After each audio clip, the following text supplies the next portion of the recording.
Welcome back to Chessington World of Adventures for the behind the scenes. This winter, we did this first when it was first released back in August, and it was fascinating, absolutely fascinating, something I've always wanted to do at Chessington.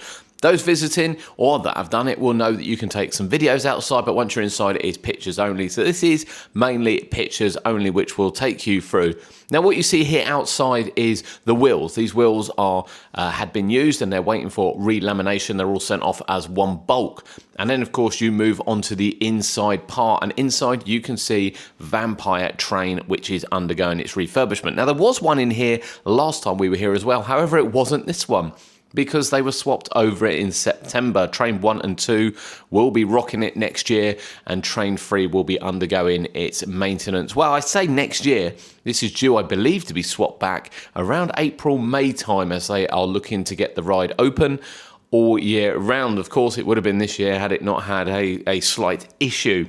But it is up and running again now. They are just taking their time and doing a little bit more work to it, but we will see that a bit later on.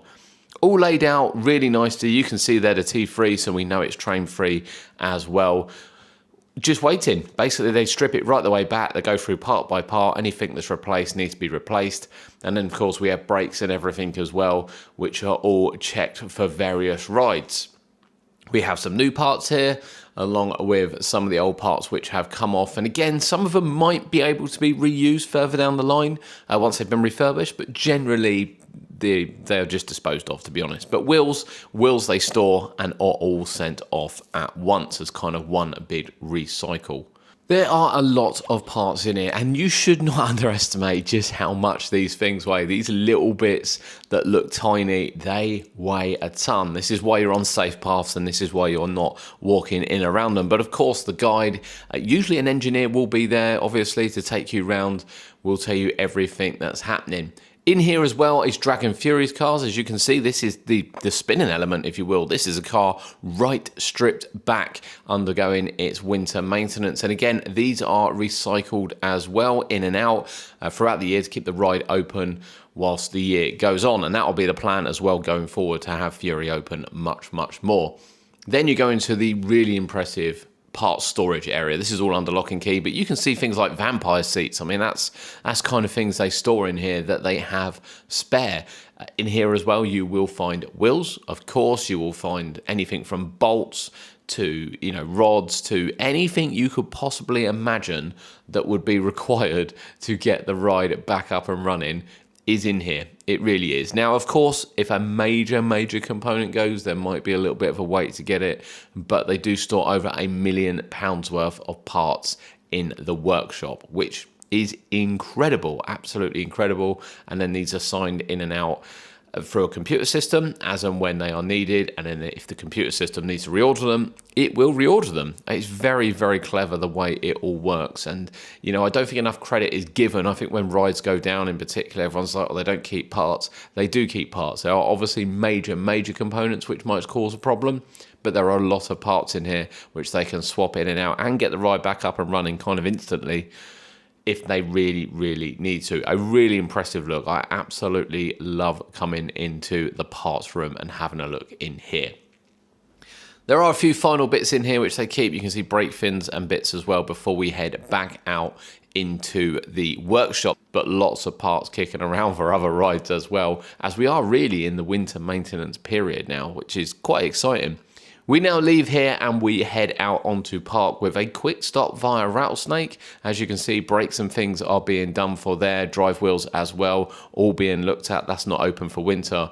And then a drained Tiger Rock. Of course, we weren't initially sure what would happen with Tiger Rock. With the Tigers going, would it reopen next year? Well, yes, it is very much reopening next year. All the boats are out undergoing their winter maintenance.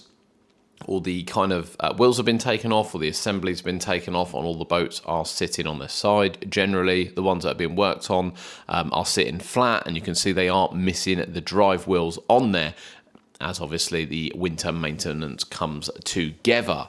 a lot of work is undergoing on this. They've actually done the lift hill one already, and they are moved on to the station area. Now again, last time we were in here, it wasn't quite this full. They did have a boat in here, but it wasn't quite this full. You can see all the wheels which have come off. Some of them will obviously be replaced. Some of them will go away for refurbishment, as we said. But it is all ready and all happening as we speak. They lift these in out one at a time. They're not, I don't know if they do all the work in here at once. I'm guessing they probably don't. They can do some outside as well. And the boats used to be stored elsewhere. It makes perfect sense that they're stored out the front of the ride, with obviously the ride being closed for winter. There's never a chance this ride's going to be open during winter. There's absolutely no need and no demand for it. So it is quite good they're utilising the space accordingly to do so. You can still see in here as well, there are some Cobra parts, some restraint parts all over the back as well, and it is still laid out for Cobra 2. Cobra is still at the park. It's not gone away for its refurbishment yet. It will go away for its refurbishment, but it's not gone away yet. And they are expecting the rides to come back. They still aren't sure about Monkey Swinger at the moment as to where and what and how and yeah, everything about it. But at the moment, obviously, Cobra is coming back to the park, as too is the bus.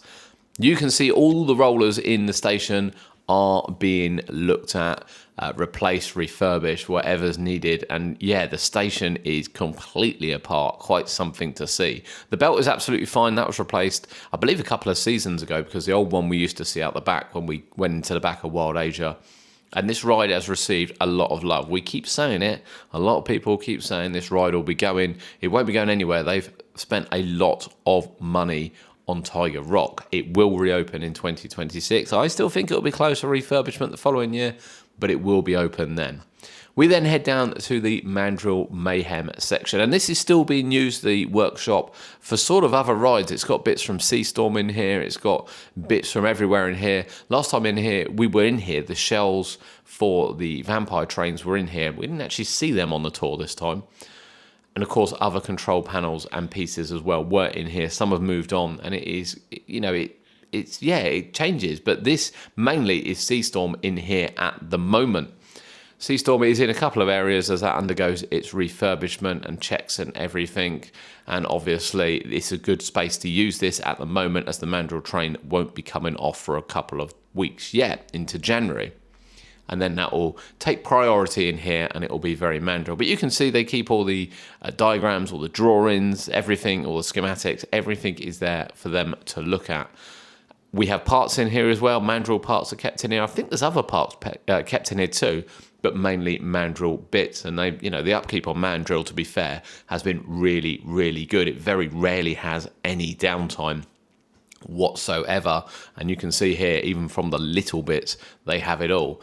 Outside, Elmer's Flying Jumbos is waiting to go back to the manufacturer for modifications to the restraints. That will be leaving very, very shortly before we head over to Vampire. So Vampire sadly will not be opening for Winter's Tale, but is fixed ready. They are just doing some extra work on it, to be honest with you, over the closed season. And as you'll see here, it has been fully jet washed back in 2026. I hope you've enjoyed the tour of Chessington. It is a fantastic tour. We recommend you do it.